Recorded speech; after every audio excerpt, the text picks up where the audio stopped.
एक फौजी जो बॉर्डर पर रहकर अपने देश की सुरक्षा तो कर लेता है, लेकिन बात जब उसके घर की आती है, अपने घर की सुरक्षा नहीं कर पाता है और आखिरकार अपने परिवार को बचाते हुए एक दिन हमेशा के लिए इस दुनिया को छोड़कर चला जाता है। लेकिन जब इसकी असलियत लोगों को मालूम चलता है तो वाकई में इसे सुनने के बाद हर कोई हैरान रह जाता है। वाकई में दोस्तों, आज की जो कहानी है ये आपको भी सोचने और समझने पर मजबूर कर देने वाली है। नमस्कार, प्रणाम, मैं आपका भाई, आपका दोस्त अभय और आप देख रहे हैं द कीप क्राइम। दोस्तों, आज की जो सच्ची कहानी मैं आपको सुनाने जा रहा हूँ, ये सच्ची कहानी है उत्तर प्रदेश की। उत्तर प्रदेश का एक जिला पड़ता है फर्रुखाबाद और इसी फर्रुखाबाद का एक थाना पड़ता है पंचायत घाट और इसी पंचायत घाट थाना क्षेत्र के अंतर्गत एक गांव आता है झगुआ नगला और इसी झगुआ नगला गांव का रहने वाला है दिनेश कुमार दिवाकर। दिनेश, जिसकी उम्र है लगभग 32 साल के आसपास, जो सीआरपीएफ में नौकरी करता है। दिनेश की पत्नी का नाम है रमा। रमा जिसकी उम्र है 30 साल। रमा जो अपने इलाके से एक सरकारी स्कूल में टीचर की नौकरी करती है। दिनेश के टोटल 2 बच्चे हैं, जिसमें एक बेटा और एक बेटी। क्योंकि दोनों पति पत्नी ठीक ठाक पैसा कमाते हैं, इसीलिए दिनेश के घर में किसी भी चीज की कोई कमी नहीं है। रमा भी जब स्कूल में जाती है तो अपने बच्चों की देखभाल करने के लिए अपने घर में एक नौकरानी को रख रखी है। दिनेश का पूरा परिवार काफी खुशहाल तरीके से अपना जीवन व्यतीत करता है। बात कर रहा हूं मैं 6 जून 2024 की शाम के समय। दरअसल दिनेश 20 दिन की छुट्टी लेकर अपने घर के लिए निकलता है, लेकिन तभी शाम के समय अपने बड़े भाई रमेश चंद के नंबर पर फोन करता है और कहता है कि मैं 20 दिनों की छुट्टी लेकर घर के लिए निकला हूं और थोड़ी देर में अपने घर पर पहुंच जाऊंगा। दिनेश जो मूल रूप से एटा जिले के अलीनगर का रहने वाला है। दिनेश के परिवार में उसकी माता पिता के अलावा एक बड़ा भाई है रमेश चंद। अपने भाई से जैसे ही इस तरह की बातें कहता है, रमेश चंद अपने भाई को समझाते हुए कहता है कि तुम जब सही सलामत घर पर पहुंच जाना, एक बार मुझे जरूर बता देना।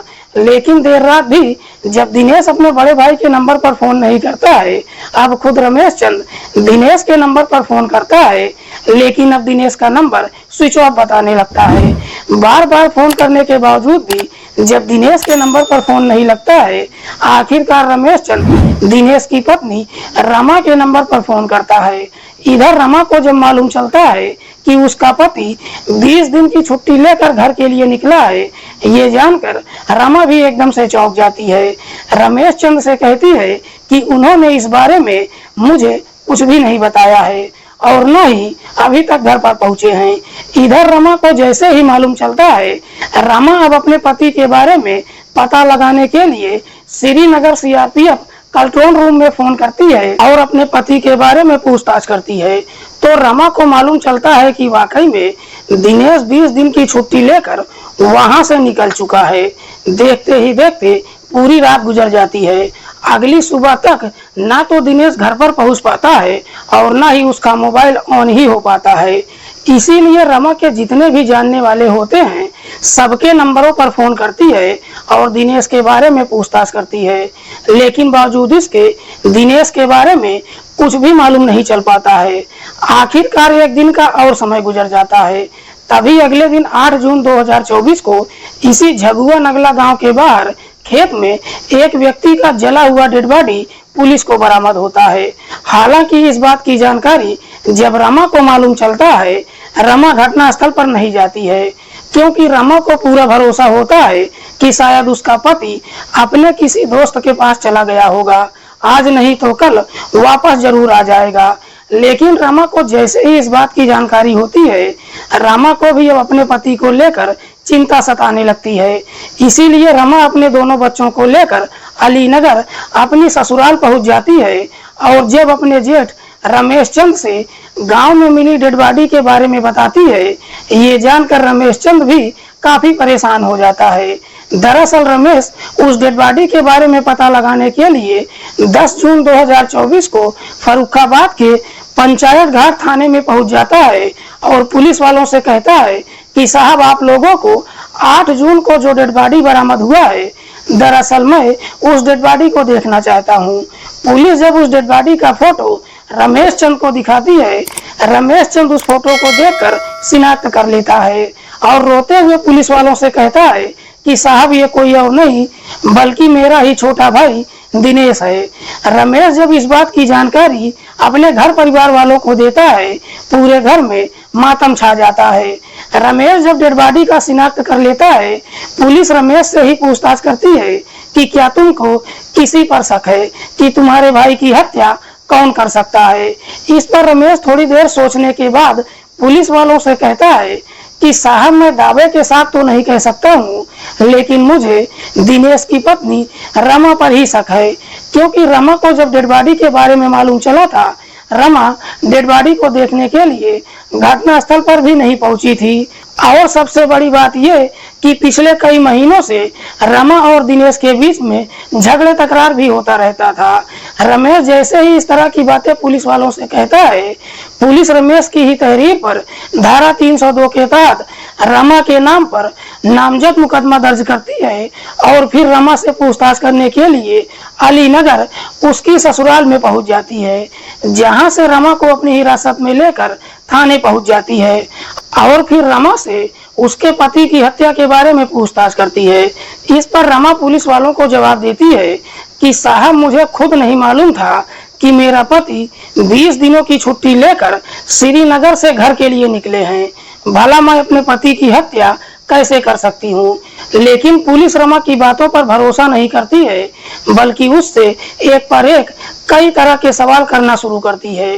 पुलिस जब कई तरह के सवाल करना शुरू करती है, आखिरकार रमा भी पुलिस के सवालों में उलझ जाती है और मजबूर होकर अपनी सच्चाई कबूल कर लेती है। लेकिन रमा जब अपने पति की हत्या की पूरी कहानी बताती है, तो वाकई में इसे सुनने के बाद खुद रमा के ससुराल वालों को भी अपने कानों पर भरोसा ही नहीं होता है। रमा जिसके पिता का नाम है देवकरण दिवाकर जो फर्रुखाबाद के चीनी ग्राम गांव का रहने वाला है। देवकरण के परिवार में उसकी पत्नी मालती के अलावा 2 बेटियां हैं, जिसमें बड़ी बेटी रमा और छोटी बेटी सुरेखा। रमा जो दिखने में जितनी ही खूबसूरत है, पढ़ने में भी उतनी ही तेज है। रमा अपने इलाके से बीएड तक की पढ़ाई करती है। रमा की जैसे ही पढ़ाई कंप्लीट हो जाती है, उसी समय ही उत्तर प्रदेश में शिक्षक भर्ती की वैकेंसी निकलती है, जिसमें रमा भी आवेदन करती है। लेकिन किसी कारणवश एग्जाम रद्द हो जाता है, जिसकी वजह से रमा का सपना अधूरा रह जाता है। रमा जैसे ही जवानी की दहलीज पर कदम रखती है, उसके बाद देवकरण अपनी बेटी की शादी करने के लिए एक लड़के की तलाश करना शुरू कर देता है। दरअसल देवकरण अपनी बेटी के लिए एक टीचर ही तलाश करता है, लेकिन अपनी तमाम कोशिश कर लेता है। जब इस प्रकार से कोई लड़का नहीं मिल पाता है, तभी देवकरण को अपने एक रिश्तेदार के माध्यम से दिनेश कुमार के बारे में मालूम चलता है। जब दिनेश को जाकर देखता है, अपनी बेटी के लिए दिनेश को पसंद कर लेता है। उसके बाद शादी की तारीख रखी जाती है और काफी धूमधाम से रमा और दिनेश की शादी भी हो जाती है। रमा जब शादी करके अपनी ससुराल में जाती है, उसके ससुराल वाले भी रमा को काफी लाड प्यार करते हैं। धीरे धीरे जब समय गुजरना शुरू होता है, समय के अनुसार रमा 2 बच्चों की मां भी बन जाती है। लेकिन तभी कुछ सालों के बाद उत्तर प्रदेश में फिर से शिक्षक भर्ती की वैकेंसी निकलती है। इसीलिए रमा अपने दिल की बात अपने पति से कहती है। रमा कहती है कि दरअसल मैं टीचर बनना चाहती हूँ। अपने दिल की बात जब कहती है, दिनेश भी अपने पत्नी की बात मान लेता है और फिर उसका आवेदन डलवा देता है। रमा जब इस बार एग्जाम देती है, आखिरकार फर्रुखाबाद में उसके मायके के आसपास ही एक सरकारी स्कूल में उसको टीचर की नौकरी मिल जाती है। टीचर की नौकरी जब मिल जाती है, उसके बाद रमा अपने मायके में चली जाती है और मायके में ही रहकर वहीं से अपनी नौकरी करने लगती है। रमा को नौकरी तो मिल जाती है, लेकिन रमा जब अपने मायके में रहने लगती है, ये बात दिनेश के साथ साथ उसके परिवार वालों को भी अच्छा नहीं लगता है। दिनेश को समझ में नहीं आता है कि आखिरकार अपनी पत्नी को ससुराल में लाए तो कैसे लाए। इसीलिए दिनेश अपनी पत्नी को ससुराल में लाने के लिए उसका वहां से ट्रांसफर कराने के लिए रिश्वत देने की भी कोशिश करता है। लेकिन अपनी तमाम कोशिश करने के बावजूद भी रमा का ट्रांसफर नहीं हो पाता है। इसी बात को लेकर दिनेश और उसकी पत्नी के बीच में आए दिन हर रोज झगड़े तकरार शुरू हो जाता है। जब दोनों के बीच में झगड़े तकरार शुरू हो जाता है, रमा एक दिन अपने पति को समझाते हुए कहती है कि अगर वाकई में तुमको बुरा लगता है तो बगल के ही झगुआ नगला गांव में अपना एक घर बनवा दो। घर बनवाने की जब बात कहती है, दिनेश को भी कहीं ना कहीं अपनी पत्नी का ये सुझाव पसंद आ जाता है और फिर इसी झगुआ नगला गांव में जमीन खरीदकर अपना एक घर बनवा देता है, जिसमें रमा अपने दोनों बच्चों के साथ रहने लगती है और वहीं से अपनी नौकरी करने लगती है। रमा को अपनी नौकरी में कोई परेशानी न होने पाए, इसीलिए दिनेश अपनी पत्नी को एक स्कूटी भी खरीद कर दे देता है।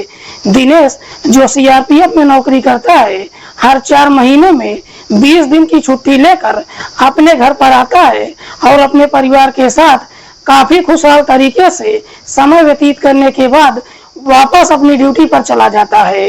लेकिन दिनेश जब अपनी ड्यूटी पर वापस चला जाता है, रमा अपने पति की जुदाई बर्दाश्त ही नहीं कर पाती है। दरअसल रमा को जब अपने पति की कमी महसूस होने लगती है, इसीलिए रमा अब इधर उधर ताक झाक करना शुरू कर देती है। तभी रमा की नजर अनमोल दिवाकर के ऊपर चली जाती है। अनमोल जो बगल के ही गुठरा गांव का रहने वाला है। दरअसल ये अनमोल कोई और नहीं बल्कि दिनेश के ही रिश्ते में बुआ का बेटा लगता है, जो अक्सर कभी कभी रमा के घर पर भी आता जाता रहता है। अनमोल जिसकी उम्र है लगभग 28 साल के आसपास, जो कुंवारा है, क्योंकि रमा और अनमोल के बीच में देवर और भाभी का रिश्ता होता है। इसीलिए जब अनमोल रमा के घर पर जाता है, इसी रिश्ते की वजह से रमा अब अनमोल से हंसी मजाक करने लगती है और हंसी मजाक में ही अनमोल से कुछ ऐसी बातें कह देती है जिसे सुनकर अनमोल को भी समझने में देर नहीं लगता है कि रमा उससे चाहती क्या है। दरअसल अनमोल जो कि कुंवारा है, इसीलिए अपने आप को रोक भी नहीं पाता है और आखिरकार एक दिन रमा के घर के अंदर ही रमा और अनमोल के बीच में अवैध संबंध भी बन जाता है। और एक बार जब यह सिलसिला शुरू हो जाता है, उसके बाद कभी रुकने का नाम ही नहीं लेता है। लेकिन इस बात की जानकारी दिनेश को कभी मालूम ही नहीं चल पाता है। धीरे धीरे जब समय गुजरना शुरू होता है, रमा अनमोल की इस प्रकार से दीवानी हो जाती है कि अब अनमोल को रात के समय अपने घर पर भी रोकने लगती है। अनमोल जब भी रमा के घर पर रात के समय ठहरता है, रमा अपने दोनों बच्चों को खाना खिलाने के बाद बगल के कमरे में ले जाकर सुला देती है और अनमोल को अपने कमरे में लेकर चली जाती है। लेकिन जैसे ही कुछ महीने का समय गुजरता है, कहीं ना कहीं पड़ोसियों को शक हो जाता है और आखिरकार एक दिन ये बात दिनेश तक भी पहुंच जाती है। दिनेश जब घर पर पहुंचता है, इस बारे में अपने दोनों बच्चों से पूछताछ करता है। दिनेश के दोनों बच्चे अपने पापा को जवाब देते हुए कहते हैं कि अनमोल अंकल जब भी रात के समय घर पर ठहरते हैं, मम्मी हम दोनों को बगल के कमरे में सुला देती है और अनमोल अंकल के साथ अपने कमरे में ही सोती है। बच्चे जैसे ही इस तरह का जवाब देते हैं, दिनेश को पूरा भरोसा हो जाता है कि शायद वाकई में उसकी पत्नी का अनमोल के साथ प्रेम प्रसंग चल रहा है। दिनेश जब इस बारे में अपनी पत्नी से पूछताछ करता है, तो रमा भी बेधड़क अपने पति को जवाब देती है कि जिसका पति घर से बाहर रहता है, उसकी पत्नी को लोग इसी तरह का लांछन लगाते हैं। तुमको पड़ोसियों से ज्यादा मेरी बातों पर भरोसा करना चाहिए। लेकिन न जाने क्यों दिनेश को अपनी पत्नी की बातों पर भरोसा ही नहीं होता है और फिर अपनी पत्नी की बुरी तरीके से पिटाई कर देता है और फिर उसके बाद अनमोल के भी घर पर जाता है और उसके परिवार वालों से शिकायत भी कर देता है। साथ ही साथ अनमोल को हिदायत भी देता है कि आज के बाद तुमको मेरे घर पर आने की कोई जरूरत नहीं है। दिनेश जैसे तैसे 20 दिन का समय गुजारता है और वापस अपनी ड्यूटी पर चला जाता है। लेकिन दिनेश जैसे ही वापस अपनी ड्यूटी पर चला जाता है, उसके बाद रमा और अनमोल फिर से पहले के जैसे ही मुलाकात करने लगते हैं। लेकिन इस बार रमा काफी हद तक एहतियात रखती है। दरअसल रमा को अपने बच्चों से भी डर सताने लगता है, इसीलिए रमा जब रात के समय अपने बच्चों को खाना वाना खिलाकर सुला देती है, उसके बाद अनमोल को अपने घर पर बुलाती है। अनमोल जो शराब पीने का भी आदी होता है, इसीलिए रमा को भी शराब की लत लग जाती है। लेकिन जैसे ही 4 महीने का समय गुजर जाता है, इधर दिनेश फिर से 20 दिनों की छुट्टी लेकर अपने घर पर पहुंच जाता है। दिनेश जब घर पर पहुंचता है तो उसकी पत्नी के मुंह से शराब की बदबू आती है। इस बारे में जब अपनी पत्नी से पूछताछ करता है, रमा साफ साफ झूठ बोल देती है कि मैं शराब नहीं पीती हूँ। लेकिन दिनेश जब पड़ोसियों से पूछताछ करता है तो मालूम चलता है कि अनमोल अभी भी उसके घर पर आता है। इस बारे में जाकर जब अपनी पत्नी से पूछताछ करता है, रमा फिर से अपने पति से झूठ बोल देती है। इस पर दिनेश अपनी पत्नी को धमकी देते हुए कहता है कि जिस दिन मैंने तुम दोनों को रंगे हाथ पकड़ लिया, उसी दिन ही तुम दोनों को जान से मार डालूंगा। जैसे तैसे समय व्यतीत करने के बाद दिनेश जब वापस अपनी ड्यूटी पर जाता है, अब दिनेश का अपनी ड्यूटी में मन ही नहीं लगता है। दरअसल दिनेश अपनी पत्नी की बेवफाई को बर्दाश्त ही नहीं कर पाता है। दिनेश सोच लेता है कि आज नहीं तो कल दोनों को रंगे हाथ जरूर पकड़ेगा। इसीलिए रमा और अनमोल को रंगे हाथ पकड़ने के लिए 10 दिन के बाद ही फिर से 20 दिनों की छुट्टी लेकर 6 जून 2024 को अपने घर के लिए रवाना होता है। लेकिन दिनेश जब 6 जून को अपने घर के लिए रवाना होता है, इस बारे में अपनी पत्नी को कुछ नहीं बताता है।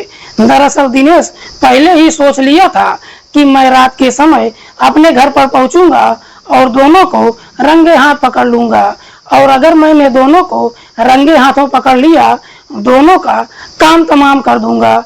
लेकिन शाम के समय जैसे ही अपने इलाके में पहुंचता है, अपने बड़े भाई रमेश चंद के नंबर पर फोन करता है और कहता है कि मैं 20 दिनों की छुट्टी लेकर घर के लिए निकल चुका हूं। रात के लगभग 11:30 बजे के आसपास दिनेश जब अपने घर पर पहुंचता है तो देखता है कि दरवाजा अंदर से बंद है। जब दरवाजा खटखटाता है, अंदर रमा अनमोल को लेकर अपने कमरे में ही सो रही थी। जब दरवाजा खटखटाने की आवाज जैसे ही रमा के कानों तक पहुंचती है, रमा भी एकदम से डर जाती है कि इतनी रात को आखिरकार आया कौन होगा। इससे पहले कि रमा दरवाजा खोलती, सबसे पहले अनमोल को ले जाकर बगल के कमरे में छुपा देती है। जाकर जब दरवाजा खोलती है और अपने सामने जब अपने पति दिनेश को देखती है, देखकर उसके चेहरे से हवाइयां उड़ने लगती हैं। दिनेश सबसे पहले रमा से सवाल करता है कि तुमने दरवाजा खोलने में इतनी देर क्यों लगा दिया। इस पर रमा अपने पति को जवाब देते हुए कहती है कि मैं गहरी नींद में सो रही थी। लेकिन दिनेश रमा की बातों पर भरोसा नहीं करता है, बल्कि दिनेश रमा से कहता है कि अनमोल घर के अंदर ही है ना। जैसे ही अनमोल का नाम लेता है, ये सुनकर रमा एकदम से डर जाती है। इससे पहले कि दिनेश घर के अंदर जाकर अनमोल को ढूंढता, रमा त्रियाचरित का खेल खेलना शुरू कर देती है। दरअसल रमा अपने पति का हाथ पकड़कर कमरे के अंदर लेकर जाती है और फिर दिनेश से मीठी मीठी बातें करने लगती है। बातों में इस प्रकार से उलझा देती है कि आखिरकार दिनेश भी अपनी पत्नी की बातों में आ जाता है और फिर दोनों संबंध बनाने लगते हैं। जैसे ही दोनों फारिग हो जाते हैं, उसके बाद दिनेश गहरी नींद में सो जाता है। जैसे ही दिनेश गहरी नींद में सो जाता है, उसके बाद रमा अपने कमरे से बाहर निकलती है और जाकर अनमोल को बाहर निकाल कर लाती है। साथ ही साथ अनमोल से कहती है कि अगर दिनेश ने हम दोनों को एक साथ पकड़ लिया होता तो आज का दिन हम दोनों का आखिरी दिन होता। रही बात आज नहीं तो कल हम दोनों जरूर पकड़े जाएंगे, और जिस दिन हम दोनों पकड़े जाएंगे, दिनेश हम दोनों को इस दुनिया से हटा देगा। इससे पहले कि दिनेश हम दोनों को मारे, क्यों ना दिनेश को इस दुनिया से हटा देते हैं। रमा जब अपने पति को ही इस दुनिया से हटाने की बात कहती है, अनमोल रमा की बात मान लेता है। उसके बाद अनमोल दिनेश का ही राइफल उठाकर सोते समय ही दिनेश के ऊपर एक पर एक 2 गोलियां चला देता है, जिसकी वजह से दिनेश की घटनास्थल पर ही मौत हो जाती है। दिनेश की जब मौत हो जाती है, उसके बाद दिनेश की डेड बॉडी को बगल के कमरे में छुपा देते हैं और दरवाजा बाहर से बंद कर देते हैं। उसी रात को अनमोल अपने घर पर चला जाता है और अगले दिन 7 जून 2024 को रात के समय फिर से रमा के घर पर पहुंचता है और रात के समय ही दिनेश की डेड बॉडी को एक बोरी में पैक करके रमा की स्कूटी पर लोड करके गांव के बाहर खेतों में जाता है और उसकी डेड बॉडी पर पेट्रोल डालकर उसको आग के हवाले कर देता है और उसके बाद वापस अपने घर पर चला जाता है। वाकई में रमा जब ये पूरी कहानी पुलिस वालों को बताती है, पुलिस रमेश की तहरीर पर उसके प्रेमी अनमोल को भी अपनी हिरासत में लेकर आती है। फिलहाल पुलिस ने इन दोनों आरोपियों को अपनी हिरासत में लेकर इन पर गंभीर धाराओं में मुकदमा दर्ज करके जेल भेज दिया है। दोस्तों, आज की कहानी सुनाने का उद्देश्य किसी को परेशान करना नहीं है, किसी की भावनाओं को आहत करना नहीं है। हमारा उद्देश्य समाज में हो रहे अपराध के प्रति आपको जागरूक करना है। मिलते हैं किसी और सच्ची कहानी के साथ, तब तक के लिए नमस्कार, जय हिंद।